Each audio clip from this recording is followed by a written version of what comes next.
أما النقطة الثانية نقطة الشرعية، الحمد لله الناس تجاوزوها الآن، ما عاد شرعية النظام وطاعة ولي الأمر وفي عنقك بيعة. هذه الحاجات مع كثرة الفضائيات وكثرة النقاش وكثرة الحديث في التويتر والفيسبوك وغيرها وسائل التواصل الاجتماعي، الجدل في هذا الموضوع صار جدل بايخ، صار جدل يعني لا يكرره إلا من يضمن أن ما في مخالف يدحض حجته. ما حد منهم يتجرأ، ما حد من هؤلاء يتجرأ يواجه مخالف في وسائل الاتصال، لأنه واضحة جدا أدلة انهيار شرعية النظام، واضحة جدا أدلة انهيار شرعية النظام، وواضح جدا طريقة الرد على الشبه المضحكة في الدفاع عن شرعية النظام، والشبه كذلك في إحراج مخالفي النظام. فلم تعد هناك يعني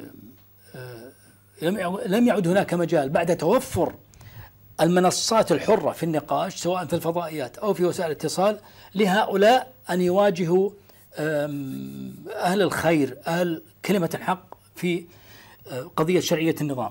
لكن داخل النظام، في صحف النظام وفي فضائيات النظام وفي وسائل التواصل في مجالس داخل البلاد، يعني بصورة علنية، طبعا سيبقى الردح الداخلي، سيبقى التناغم الداخلي بأنه والله أنت قل وأنا أرد عليك بصدى أن والله النظام هذا شرعي، وأنه من يعني نحن لنا مع هذا النظام بيع داخل. طبعا بيكررون الكلام، يعني من بيرد عليهم؟ ما في أحد يرد عليهم.